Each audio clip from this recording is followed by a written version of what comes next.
Hello guys, ഞാൻ കേരള ഒട്ടാക്കു ആണ്. ഇന്ന് ഞാൻ അൺബോക്സ് ചെയ്യാൻ പോകുന്ന ബ്ലീച്ചിൻ്റെ ഫസ്റ്റ് ബോക്സ് സെറ്റാണ്. ഞാൻ ഈ ബോക്സ് സെറ്റ് മേടിച്ചത് ഫ്ലിപ്കാർട്ടിൽ നിന്നാണ്. അറൗണ്ട് 6000 റുപ്പീസ് ആയിരുന്നു ഈ ബോക്സ് സെറ്റിൻ്റെ വില. ഇപ്പോൾ നിങ്ങൾ ചിലപ്പോൾ നോക്കിയാൽ ഫ്ലിപ്കാർട്ടിൽ അറൗണ്ട് 9000 സംതിങ് ആണ്. കാരണം ഞാനിത് ഓഫർ ഇല്ല സമയത്താണ് മേടിച്ചത്.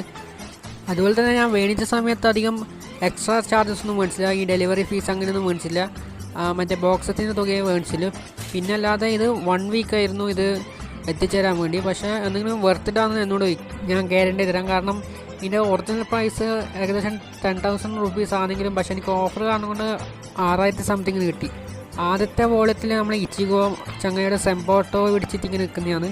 നല്ലൊരു വോളിയം തന്നെയായിരുന്നു. ഈ എനിമിയായിട്ട് വലിയ വ്യത്യാസമൊന്നുമില്ല. പിന്നെ ഞാൻ ആദ്യമായിട്ട് അതിൻ്റെ ഫസ്റ്റ് സ്റ്റാർട്ടിങ്ങുള്ള മാങ്ക വായിക്കാൻ തുടങ്ങുന്നത്.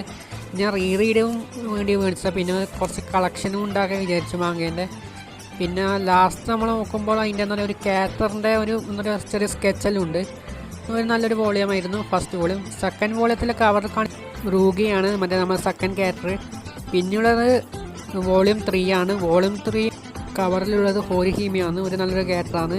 പിന്നീടാണ് വോളിയം 4. വോളിയം 4ലെ ക്യാരക്ടറിൻ്റെ പേരും കറക്റ്റായിട്ട് ഓർമ്മയില്ല. മറ്റേ ക്വിൻസി ക്യാരക്ടറാണ്. പിന്നെ അടുത്തതാണ് വോളിയം 5. വോളിയം 5ലെ കവറിൽ കാണിച്ചിരിക്കുന്ന ക്യാരക്ടറാണ് ചാറ്റ്, നല്ലൊരു ക്യാരക്ടറും കൂടിയാണ്. പിന്നെയുള്ളത് മറ്റേ ഊറഹാരയാണ്. ഊറഹാര എന്ന് പറയുക ഒരു കിടിലൻ ക്യാരക്ടറാണ്. ബ്ലീച്ച് തന്നെയിൽ ബെസ്റ്റ് ക്യാരക്ടറിലൊന്നാണ്. പിന്നെ ചങ്ങായിൻ്റെ എന്താ പറയുക ഒരു മിസ്റ്റീരിയസ് ക്യാരക്ടറിൽ എനിക്ക് നല്ല ഇഷ്ടമാണ്. അടുത്തതാണ് വോളിയം 7. വോളിയം 7ൽ കവർ കാണിക്കുന്ന ബാക്കുയാണ്, മറ്റേ റൂക്കിയുടെ ബ്രദർ. അത് നല്ലൊരു വോളിയം കൂടിയാണ്. അടുത്തതാണ് മറ്റേ ഓൾഡ് മാൻ സെൻഗെറ്റ്സു, നമ്മുടെ ഇച്ചിഗോയുടെ ബംഗായുടെ സ്പിരിച്വൽ ഫോം അങ്ങനെ വേണമെങ്കിൽ പറയാം. പക്ഷേ കുറച്ച് സ്പോയിൽസ് എല്ലാം തരേണ്ടി വരും ആ ക്യാരക്ടർ ശരിക്കും പറയാൻ വേണ്ടി. അടുത്തതാണ് വോളിയം 9. വോളിയം 9 ഈ ക്യാരക്ടറിൻ്റെ പേര് ഓർമ്മയില്ല. അപ്പോൾ എന്തോന്ന് പറയാം, മറ്റേ ഒരു റോയൽ ബ്ലഡിലെ ഒരു ക്ലാനാണ്. കറക്റ്റായിട്ട് പേരൊന്നും ഓർമ്മയില്ല ആ ക്യാരക്ടറിൻ്റെ. അതേപോലെ തന്നെ വോളിയം 10ലെ ക്യാരക്ടറിൻ്റെ പേരും എനിക്കധികം ഓർമ്മയില്ല. എനിക്ക് എന്നാലും ഞാൻ റീഡ് ചെയ്യണം. കാരണം ഞാൻ മാങ്ക സ്റ്റാർട്ടിങ് മുതലേ റീഡ് ചെയ്ത് തുടങ്ങിയില്ല. എനിമി കഴിഞ്ഞാൽ ഞാൻ ബ്ലഡ് വാർ ഇറക്കുന്ന സ്റ്റാർട്ട് ചെയ്തത്. വോളിയം ലെവലിൽ കാണിക്കുന്ന റെഞ്ചിയാണ്, മറ്റേ റൂക്കിയുടെ ചൈൽഡ്ഹുഡ് ഫ്രണ്ട്. അതുപോലെ തന്നെ നല്ലൊരു ക്യാരക്ടറാണ്, പ്രത്യേകിച്ച് അങ്ങനെ ബംഗായെല്ലാം കിടുവാണ്. അടുത്തതാണ് നമ്മളെ സാസ്കെ ഐസൺ, കിടിലൻ ക്യാരക്ടറാണ്. നിങ്ങൾ കണ്ടില്ലെങ്കിൽ എന്നാൽ എനിക്കൊരു ഫേവറേറ്റ് വില്ലനാവാൻ പറ്റിയൊരു ക്യാരക്ടറാണ് സാസ്കെ ഐസൺ.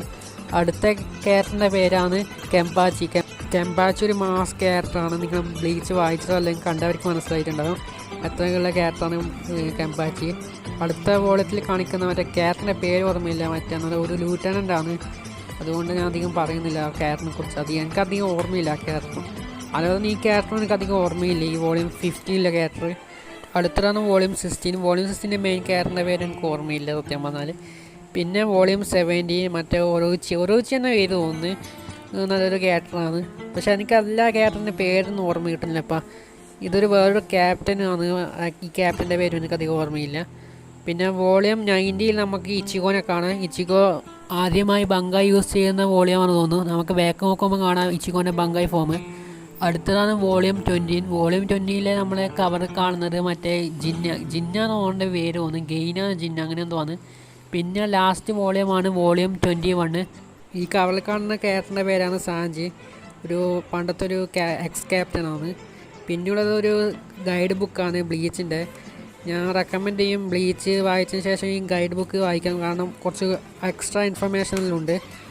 ഞാൻ വായിച്ചാലും ഒരു നല്ലൊരു എക്സ്പീരിയൻസ് ആയിരുന്നു. പിന്നെയുള്ളത് എനിക്കൊരു പോസ്റ്റർ കിട്ടിയ ഒരു ഡബിൾ സൈഡ് പോസ്റ്റർ ആയതുകൊണ്ട് തന്നെ ഒരു കാണാൻ തന്നെ നല്ല രസമുണ്ട്. ഒരു സൈഡ് ഇച്ചിഗോ ഫൈറ്റിന് വേണ്ടി റെഡിയായി നിൽക്കുന്ന പോലെയും മറ്റേ സൈഡിൽ നമ്മളെ സൈഡ് ക്യാരക്ടേഴ്സിൽ നിൽക്കുന്ന പോലെയുണ്ട്. പിന്നെയാണ് നമ്മളെന്താ പറയുക, ഞാനൊരു കമ്പാരിസൺ പോലെ വേണമെങ്കിൽ വിചാരിക്കും. ഒരു സൈഡിൽ നിങ്ങൾക്ക് ടോക്കിക്കോണിൻ്റെ മാങ്കയും മറ്റേ സൈഡിൽ ബ്ലീച്ചിൻ്റെ മാങ്കയും കാണാൻ കഴിയും. രണ്ടിൻ്റെയും ഒരു സൈസ് വ്യത്യാസം കാണാൻ കഴിയും. കുറച്ച് ഡിസപ്പോയിൻറ്റഡ് ആയി, എന്തെങ്കിലും പ്രശ്നമില്ല അത്. പിന്നെ നമ്മൾ വീഡിയോ അവസാനിച്ചു ഗൈസ്. അതായത് നിങ്ങൾ പറ്റുമെങ്കിൽ ഒന്ന് സപ്പോർട്ട് ചെയ്യുക, സബ്സ്ക്രൈബ് ചെയ്യും. പിന്നെ നിങ്ങളുടെ ഫേവറേറ്റ് മാങ്ക ഏതാണ് കമൻറ്റ് ചെയ്യും. അതുപോലെ തന്നെ എത്ര മാങ്കയുണ്ടെന്ന് നിങ്ങൾ കമൻറ്റ് ബോക്സിൽ കമൻറ്റ് ചെയ്യും. അതുപോലെ അധികം ആക്റ്റീവും നല്ല യൂട്യൂബിൽ. എൻ്റെ ലാസ്റ്റ് വീഡിയോ നിങ്ങൾ കണ്ടവർ മനസ്സിലായിട്ടുണ്ടാകും. ഏകദേശം 6 മന്ത് ആയി. പിന്നെ നിങ്ങൾ അധികം ഒന്നും സബ്സ്ക്രൈബ് ചെയ്യുന്നില്ല ഗൈസ്, പറ്റുമെങ്കിൽ അതും ചെയ്യൂ ഗൈസ്.